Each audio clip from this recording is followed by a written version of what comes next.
Hello, everybody, and welcome back to Rise the Podcast. I'm Jeremy. I'm Kara. I'm Brownie, and this is why we think Return of the Jedi is a great movie. Did you almost say Empire? I don't know what I almost said. Well, Return of the Jedi is a great movie, and we have all the supporting reasons right here for you right now. Yep. In case you're not familiar with what we're doing here, we're making two videos per film. One video that explains why each of the Star Wars films is a great movie, like this one, and why one of them, or why that movie is terrible. So next week you'll be seeing why Return of the Jedi is a terrible movie, but we're not here to talk about that. We're here to heap praise onto Return of the Jedi. The last of the last of the original trilogy. The conclusion of the first part of Skywalker Saga. The Skywalker Saga. It's just I can't believe we're going to be on to 7 next time.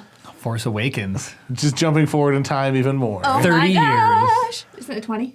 20 years. A lot of years. 30 Many years. Several moons. years. Long Many time. moons of Endor. Yes. So let's just jump right in. So Return of the Jedi, we got to watch it, and it's like, oh, the nostalgia is real, but nostalgia is not what makes the movie great. What makes the movie great is we've talked about this before, we get all these new characters introduced, and there's some really cool new characters that we get to meet in Return of the Jedi. First one being, right off the bat, we get to see Jabba.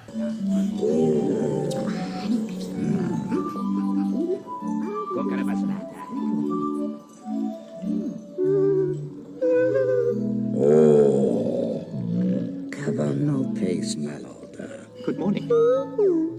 Now, there's the special edition where you see him for a second, but this is real Jabba, the Jabba we grew up with. Seeing him, yeah. Yeah, the And Jabba love. that feels like a real character. He's referenced in A New Hope. Right. But you don't see him except the special edition. But here's what's cool. Like, we were watching the movie, I talked about it and commented on it, is, you have the scene where, like, Leia chokes him out, or even, like, he knocks over Leia. C-3PO. That was hilarious. But he looks good. He's real. He's like a puppet. Right. He's manned. He has moving features. His eyes are not CGI. Yep. His throat looks disgusting in his tongue, and he's, the chain cuts They in. do a and- really good job with Jabba. It took like 3 or 4 people to articulate him, yes. didn't it? I'm Yeah. not surprised. But I mean, like, you see him, he's reaching down, he's grabbing his little bugs, and he's like, The frogs. The frogs. I think, frogs? yeah, Yeah. space frogs. He even bites one in half, even. He's like, right? I mean, you like, know. they do a lot of detail with him. He's good. Yep. Well, he's not good, he's bad, but he looks good. He's a good bad guy. yeah. So we get introduced He looks to bad, Jabba. but he's a good look bad. Yeah, he's a bad looking good looking bad looking good guy. Yes. Bad good guy. Good bad guy. So what other cool characters we have that we get to see in this movie? My favorite. Ewoks. Little Wicket. This is Wicket, for those who don't know I got today. I'm so excited.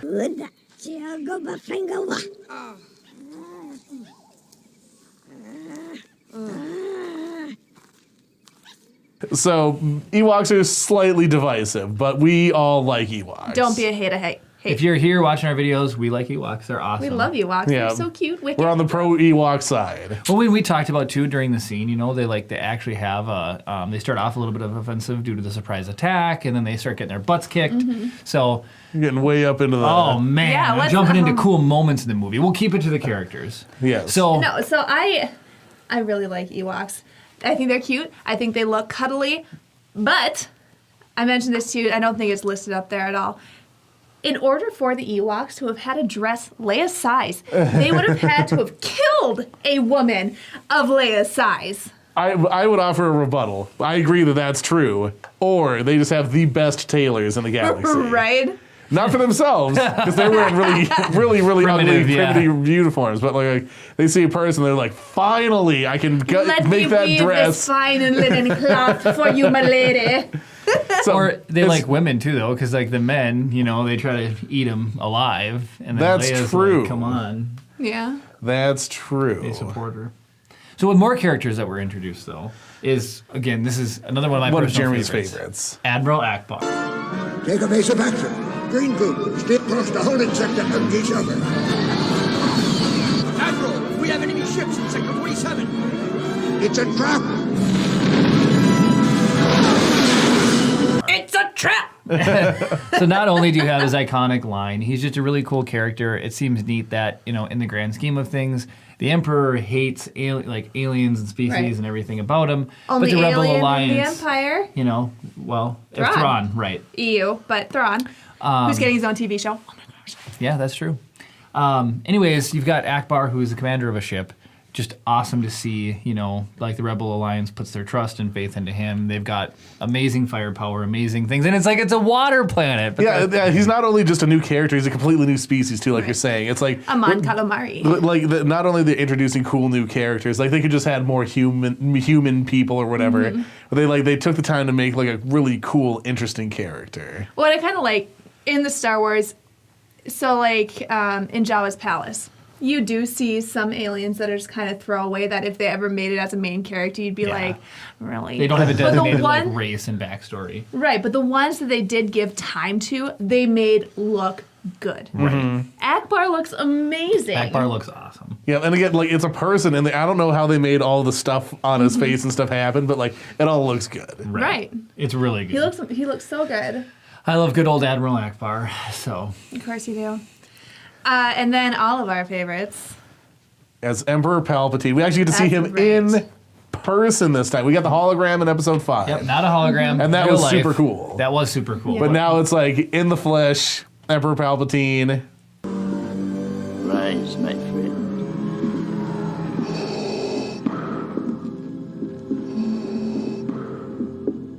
The Death Star will be completed on schedule. You've done well, Lord Vader. And just like Just the biggest baddie at that point. he's just a little cripply old man, but he's still menacing somehow. Right. I feel like he's kind of like Yoda. Yoda acts like he's all old and like, ooh, I can barely move. But in reality, he's like... So Yoda's Yeah. like the most powerful of the Jedi at that point. Palpatine, I would argue, is the most powerful of the Sith at that point. I would argue that from what we've seen up to this point, he's just the most powerful Force user we've seen. Right. Even though, like, you know, it's like strongest dark side user for sure, and then Right. arguably the dark side could be considered more powerful because it's easier to get to that power. Right. Right, just because you give in to all your emotions Yeah. and everything. But, I mean, he's...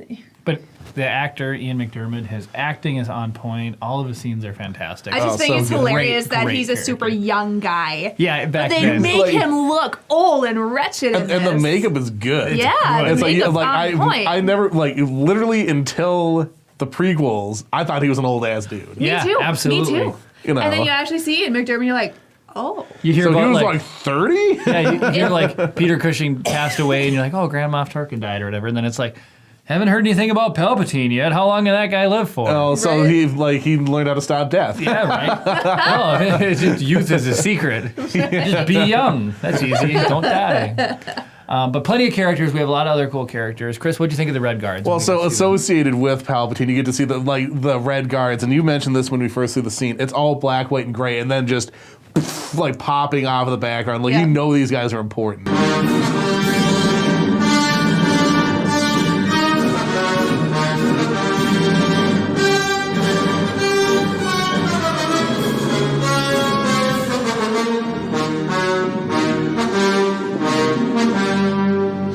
Absolutely. These Red Guards, and they come into play later in Episode 8. There's like the newer Yes. version of the Red Guards that Rey and Kylo fight. Kylo Do fight. they call him the Royal Guard at that Praetorian point? Guard. Praetorian Guard, yeah. But yeah, just Same like thing. super Yeah. cool. And it's like in like that red just screams like don't mess with these guys. Right. I love how much they stick out. Their costumes are sick. Well, and they're so simple. Mm-hmm. It's like a stormtrooper stylish plastic helmet, but then just a robe that covers everything else. Right. But Who knows how many arms are under there? exactly. Some. Yeah. This is true. So we're sort of getting into the like. So we covered like the main like named characters, and then we're just Right. getting into like cool, interesting like species and aliens and Right. stuff. So and I know this guy has a name, but I don't think it's mentioned in the film. But the first Twilek, whatever Yeah, character. Bib Fortuna. They were no longer. Oh my. Do you wanna let go? Bato! We bring a message to your master, Jabba the Hutt. Deja Wonka. And a gift. Bib Fortuna, and it's Yeah. like just like again, it's like wow, such a cool, interesting alien. He's so pasty. Like, He's creepy looking. He is creepy. Filed It teeth. looks odd. Apparently, that's a thing that male Twileks do. They file file their their teeth. The females don't. They're just rounded. The men actually file them into points. But to me, in Bib Fortuna, he looks like he hasn't left Jabba the Hutt's palace in a century. Like Why he would looks, you? It's all the gross, horrible, bad guy things you could ever know. want in one convenient place. So he looks gross to me. He looks pasty. He looks. But it's fun too because they spawn a whole like it becomes a major important Right. alien race in the prequels. It becomes a big deal in the supporting TV shows. But that all started the first time we saw the Twileks, probably Twilek. Tell us how you say it in the comments, please. Yeah. I think it's like the Tantive. Okay. You say either the Tantive. How do they say? Tantive or Tantive. Tantive. I say the Tantive. I always said Rebel Blockade Runner. Which is in the Rise of this or the new last trailer, the final trailer. It was. Yeah. Anyway, so we got those. The Rancor is an amazing beast.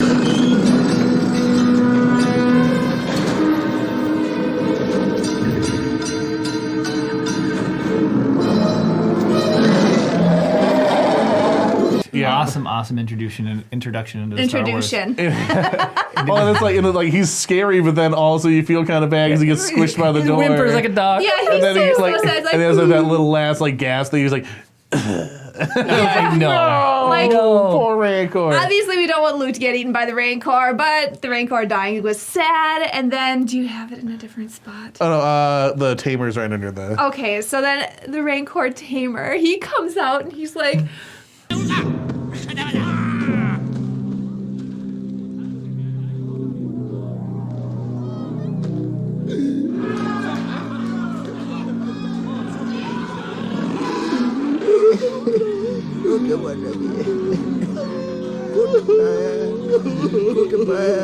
and he it's just like starts crying, and his friend comes and comforts him. Yeah, but and- he's like pushes his friend out of the way Yeah. because he just wants to be with his Rancor. yeah, and It makes me think that Rancors are probably like nice, and they just like were mean to this one, so he'd like eat people. Right. It's like dog fighting. Yeah. Dogs are nice until you teach them to be buttholes. Yeah. You know? So it's like, yeah, it just made you feel even worse for the Rancor. It's like he didn't want to be a bad guy, he just ended up being a bad guy. And if you read the book from a certain point of view, a chapter is about him. Yep.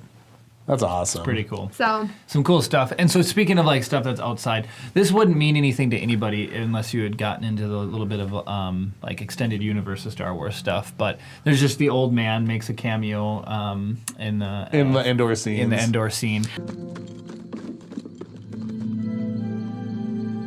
There's a you're rebel gonna trooper. talk about him. There's just a rebel trooper who's got a beard, and it turns out He's my thanks to- Star Wars boyfriend, thank you. Okay, It's Obi-Wan? well I've got two. Don't tell either one. Oh no. They but- work together. Dave Filoni made it official in the episode of Rebels that turns out to be Captain Rex. Yep. Which is a staple character in the Clone Wars TV show. So My Star Wars boyfriend. Well, and tell the cool thing that Jeremy saw about Captain Rex when they were watching. We're just watching the movie. There's a quick scene that cuts across all of the rebel prisoners outside of the shield generator. The shield generator. And Jeremy's like, wait, what? And he rewound it. And for like 2 seconds, you see Captain Rex dressed up as the scout trooper.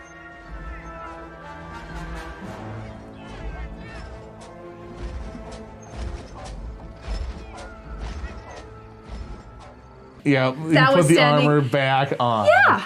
So you just see him for a quick glance, and Jeremy's like, that's him. But that was super cool because in an episode Rebels, of Rebels, Captain Rex dresses up in Stormtrooper. The old Rex that looks Rex like that. dresses in Stormtrooper armor to infiltrate a base, and it's really funny because he's like, "Oh, this isn't anything like Gen 1 clone armor." just being, So, you know, It's cranky just about it. not, like, so this isn't something that you would appreciate normally just watching it regularly, but Right. like just he's such a big part of the EU, and then seeing them make that canon that is him, and Yeah. all the things, like he's still doing what he needs to do to try and help the good guys win. Yeah. Dave Filoni's the man for making that canon. So Just saying. and then talking about the Ewoks, you have Wicket, and there's a bunch of other Ewoks too Yeah. that are like identifiable, but like people really connected with Wicket. So Oh, he's the one who befriended Leia. Yeah. You know. Well, and again, we've talked about this before too. I don't even think the species name is mentioned in the episode. I don't that, think that so. they're Ewoks. It's I It's think like only the credits or something like I that. think isn't it the Christmas special that Yes. finally says it Yeah. like out loud Completely or something? flopped. Yeah. I've never seen it. Have you guys seen I it? haven't either because it was supposed to have been like destroyed. I've tried to watch it. It's pretty bad. I'd like to Pretty watch bad. it It's just pretty because. bad. We'll have to do one of these. Oh, about For that. the Christmas oh special. my gosh. Well, it's going to be That'll be- terrible twice.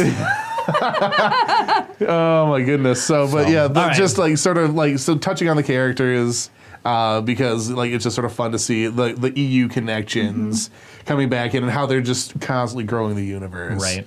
But then we have our same old favorite characters also coming back. Obviously, the reason we keep watching these.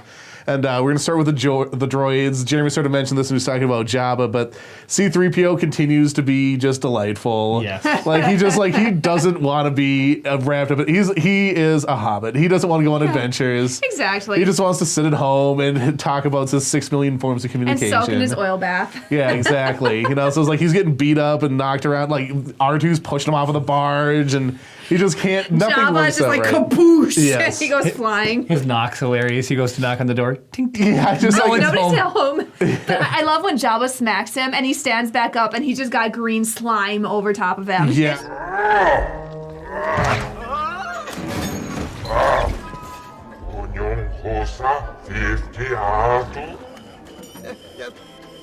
What did I say? The mighty Jabba asks why he must pay 50,000. So funny. It's like, Yeah. Oh, so good. Then you get Kara's favorite variant of R2D2.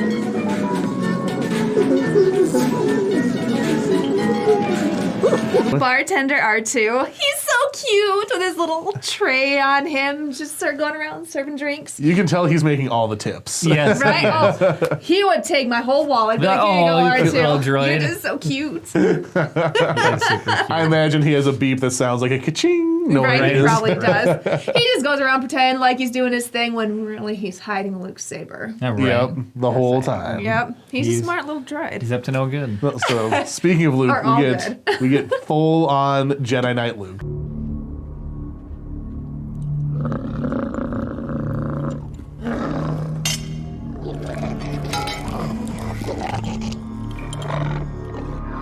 Will take me to Jabba now.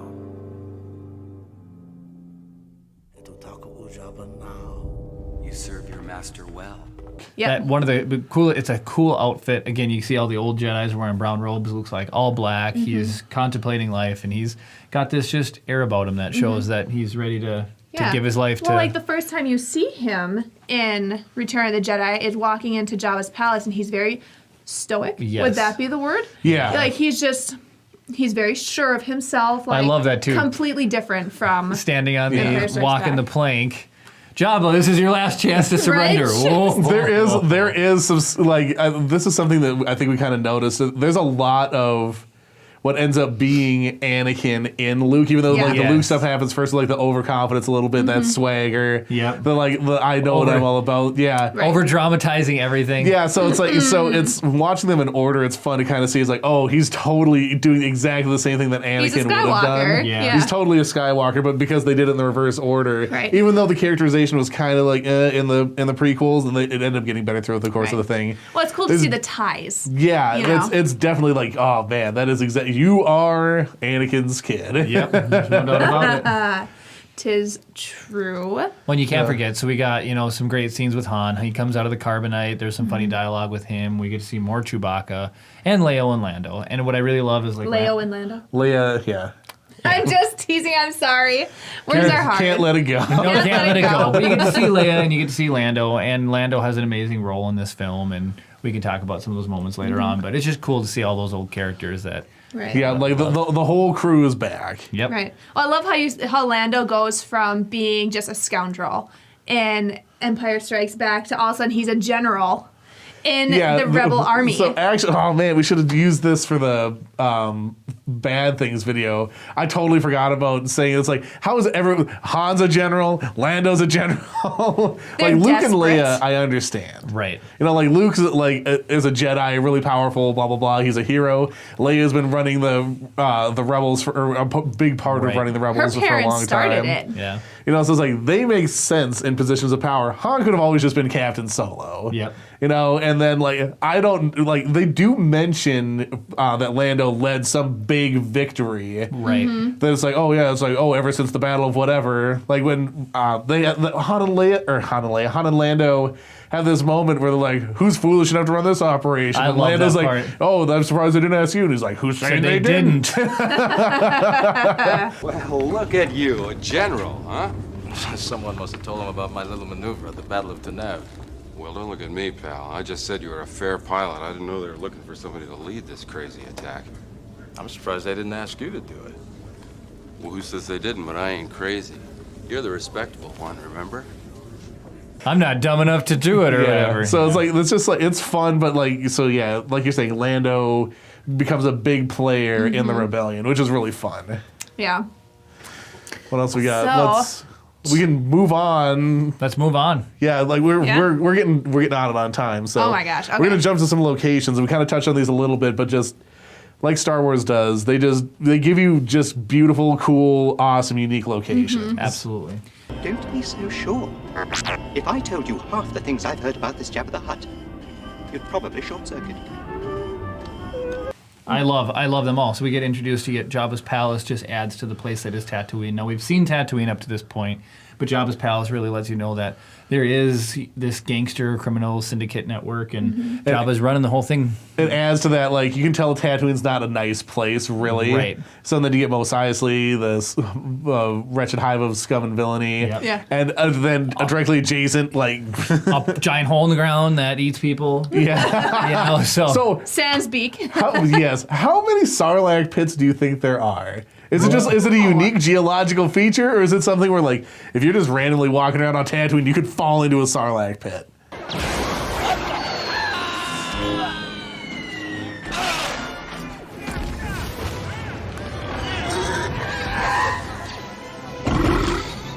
I don't know, that's a good question. Well, okay, so like in episode 7, they talk about the sinking pits on Jakku, and it's one section. So I wonder if that's just an area they stay away from because it's a known Sarlacc pit zone. Okay. Maybe. This part of the planet is zoned Sarlacc pit. Right. You know, it's you funny. are not allowed to migrate. I'm sorry. You know what's funny is apparently Jabba likes to kill people by throwing them down a hole. So he lost his Rancor. So now he's like, I gotta go to the backup, the Sarlacc pit. Throw you down that hole to kill you. He has the high ground. Oh. Yep. Oh. Well, so anyways, Endor is another new planet, that a completely new environment we get to see. Absolutely beautiful. And it was filmed in the California redwood forest, and it's just the trees. It looks like it's out of this world.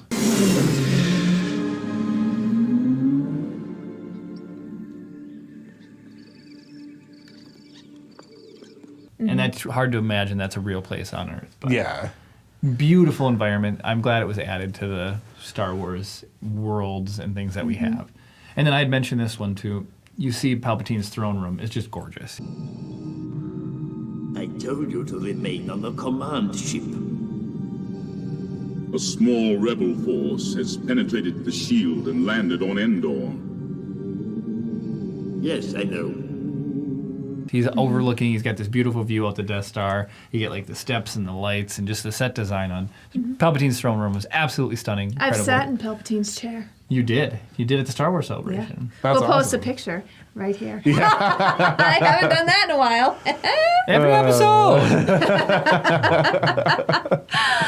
It's just like it's such a great spot, and the chair is like bolted to the ground in front of this window. Yes. You know, it's like he's just like, I'm going to watch the rebels destroyed. Yes. Yeah. You know, and then also it can swivel so you can watch Luke and Darth Vader fight. It's like it doesn't make any sense, but it looks amazing. Exactly. The And only that's time why he it's gets so- out so is when he awesome. thinks Vader's turn. He's like, I'll handle this myself. Yep. Yeah. So So, good. and that's a moment. So we get the things that make Star Wars Return of the Jedi great is there's some great moments we get to see. I was just blown away by the scene, watching it with that critical eye. There is Leia brings in, which we don't know it's Leia, Chewbacca for the bounty for Jabba the Hutt. The mighty Jabba asks why he must pay 50,000. Because he's holding a thermal detonator.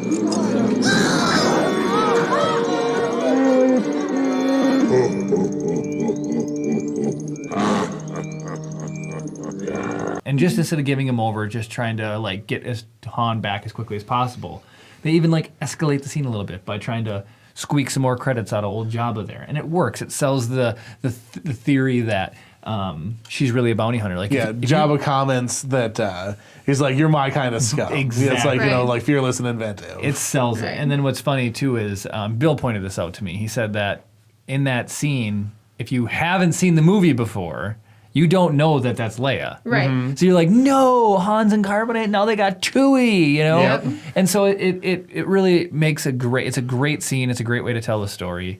And then you get the fun reveal if you hadn't seen it before. Spoiler alert. That bounty hunter is Leia. Everybody knows. Okay, if you haven't seen this movie 36 years later, you're out of luck. Well, so it's like that bounty hunter, as if they've seen up to the point where they're handing over Chewie, but didn't watch the next 10 minutes. Sorry. No, I just being funny there. So the next one, it was Cara. I liked the Yoda scene. You know, it's kind of that point where Luke went back to Dagobah and he's hanging out with Yoda, and Yoda's kind of imparting last words of wisdom. Then I am a Jedi.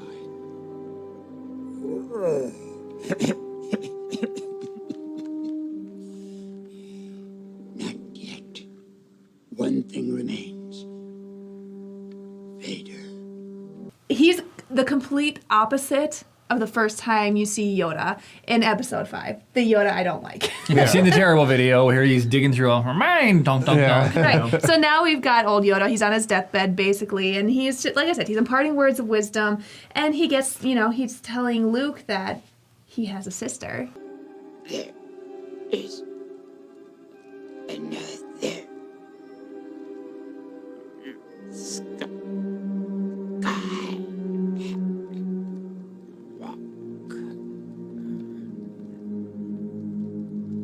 I like that. Like, Luke figures it out. Obviously, Yoda doesn't go like, "Oh yeah, Leia's your sister." You know? But Yeah, there's a lot of emotion in the moment because Luke There goes is. back to finish his training. Right. Like, because he left in the middle of his training in Episode 5. So it was Yeah. like, he went back, so he was like, hey, I'm back to finish the thing. Then he finds Yoda is on his deathbed and Yeah. everything. And he's Right. like, you won't be a full Jedi until you defeat Darth Vader. And it's like, ooh, stakes. Right. So, yeah, it's a really, really awesome scene. Well, one yeah. thing I found out about it too is you're watching it and you've only seen Yoda in Empire Strikes Back, but he feels like an old friend when Luke goes to visit him. So it's kind of fun. Yeah, and in my mind, he has a way bigger part in that movie, but it's just that one scene. Right, that's it. But it's more impactful, I think. Yeah, than there's a lot happening. Empire. So. Yeah. I just really like that scene. Like I said, it's got a lot of emotion in it. It hits all the feels. Star Wars has always been known for its humor. It's been able to incorporate its humor, and I love the scene where Han is on the shuttle going down to the forest moon of Endor. I want to translate the Arbesh on the tablet there, but his interaction with the Imperial officer is really, really funny. They're not going for it, Chewie. Shuttle Tidarium. Deactivation of the shield will commence immediately. Follow your present course. Okay. I told you it was gonna work. No problem. It's an older code, sir, but it checks out. And that whole thing, it's like, and they're not sure if it's going to work or not. And he's like, Chewie, get ready to leave. Oh, you've been approved. Oh, I knew we'd get through all the time. Like, it's just a fun little scene. It'll work. It'll work. Vader's on that ship. Now, don't get jittery, Luke. There are a lot of command chips. Keep your distance, though, Chewie. But don't look like you're trying to keep your distance. I don't know. Fly casual. Yeah. Keep your distance, but don't look like you're trying to keep your distance. Exactly. Fly casual. Fly casual. That is exactly what I'm talking about. That's what makes that scene just really fun. Yeah. I don't know if it's just like Harrison Ford's acting that makes it so good, or just Han's character, but just a funny little All the scene. above. Makes it feel like Star Wars. Yeah, totally. So I think we all appreciated the speeder chase. Like there's some like little things about it that we can be like, that wasn't super great, but like just like a high speed, basically like motorcycle chase in the woods.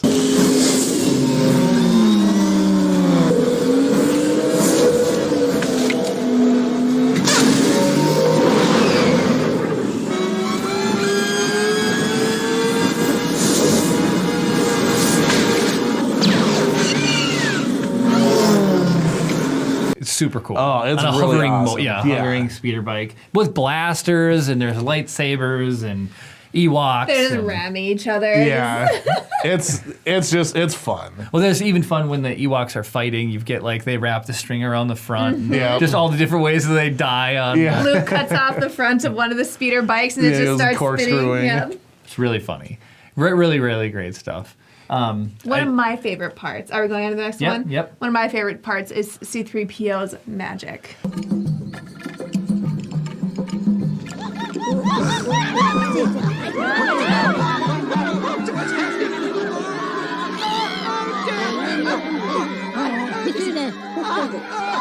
Put me down! Help!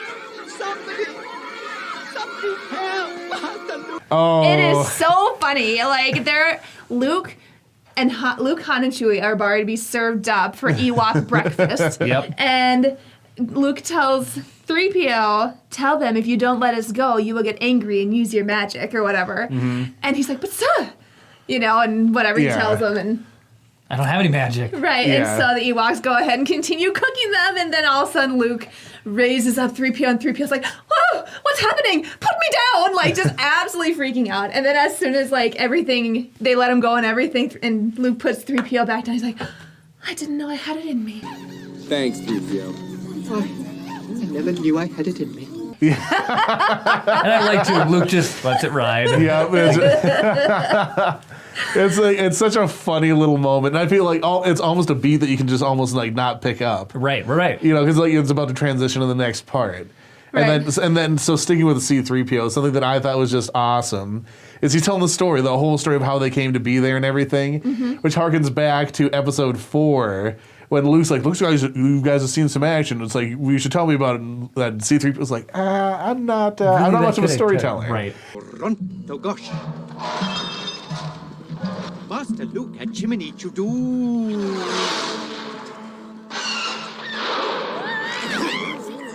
Uto Millennium Falcon at Chimney Cloud City. What's Nutch Vader? And then he's telling the story with sound effects and like Right. It's so good. Just sort of touching on how great sound is in Star Wars. He's talking in a language you can't understand, but then you hear sound effects and know exactly what he's talking about. Yes. Right. Like you know that it's the AT-AT Yeah. walk, and you know that it's Darth Vader's Kunk. lightsaber. Kunk. Yep. It's like you know that it's Darth Vader. The breath noise, all of the stuff Yeah. is just perfect, and it's just like a little like maybe minute-long sequence where he just basically tells the story of Star Wars to these Yes. Ewoks, Up and until then that point. and then they become a part of the tribe, and then Han has a new best friend. I love the Ewoks' reactions too. Like there are certain parts where he's obviously saying something kind of scary, and they're all like, Oh, Vader. it's just really cute. I like that really, part really too. cute. It's very good. So I think you wrote this down. I think. So the Luke turns himself over to Darth Vader. They have their moment on sort of like the gangplank going up to the shuttle. Once they get onto the Death Star and Darth Vader presents Luke to the Emperor, that whole exchange that they have where like the Emperor is just like he's like, I've done all of this, I've set all this up, and now you're gonna be my new apprentice and everything. It's just such a cool freaking scene. It is really, really good. Everything that has transpired has done so according to my design. Your friends up there on the Sanctuary Moon are walking into a trap, as is your rebel fleet. It's just like The acting is tremendous. oh, it's fantastic. He did such a good job. It's really the weight of the scenario is. I mean, it takes a lot of guts for Luke to do what he did. He turned himself into the Empire to try to save his father, so he wouldn't have to kill him, and even basically was on death's doorstep. Yep. It's incredible. Right. It's incredible. Oh no, my young Jedi. You will find that it is you who are mistaken about a great many things. So Luke and the Emperor have this whole interaction, and it leads up to this thing where the Emperor's taunting Luke. It's like, strike me down, Right. join the dark side, whatever. Right. And then like Luke's trying to resist it. Strike me down with all of your hatred, and your journey towards the dark side will be complete.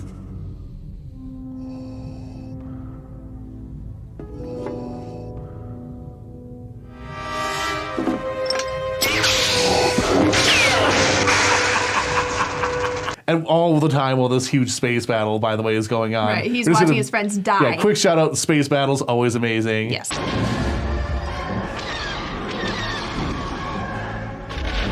heading for the medical frigate.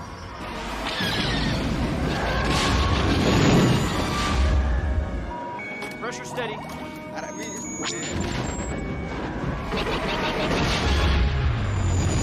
But so then Luke grabs the lightsaber and is gonna do it.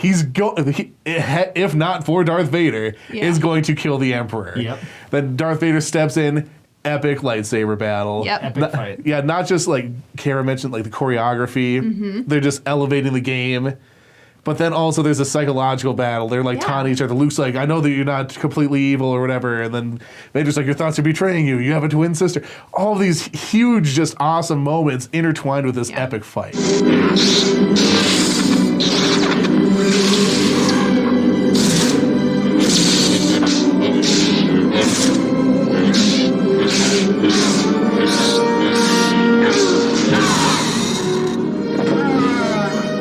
And you see Luke throughout the entire fight, like struggling between the pull of the light and the dark side. Right. Like you can watch it. I love to It's see awesome. Darth Vader's backing up onto the gangplank walkway area, and Luke is just going full force ferocity into it. Cuts the arm off. We see this resemblance between him and his father, and then he's like, "Oh, that's it. I can't do it because if I do it, I'm gonna become Darth Vader." And if he would have striked down Vader, he would have been Palpatine's new apprentice. Yep.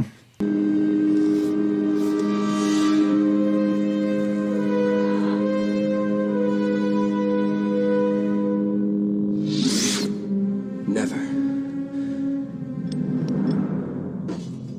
I'll never turn to the dark side. But he didn't. And he so throws away his lightsaber. Palpatine goes to shock Luke to death. Vader picks him up, chucks him over the edge.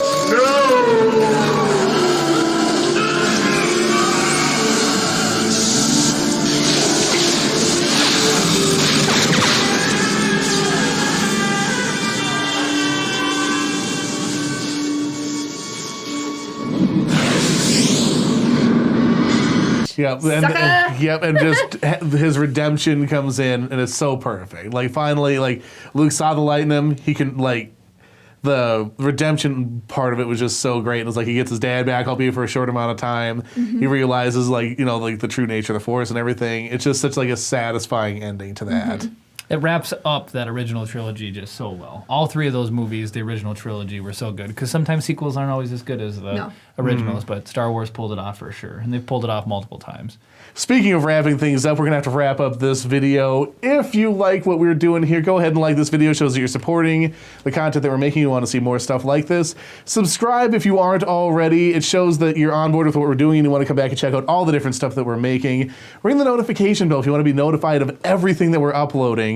It shows that you're all in with this channel and you want to kind of be a part of what we're doing moving forward. And of course, comment down below with the things that you liked about Return of the Jedi. Why do you think it's a great movie? There's so much stuff in it that's just awesome.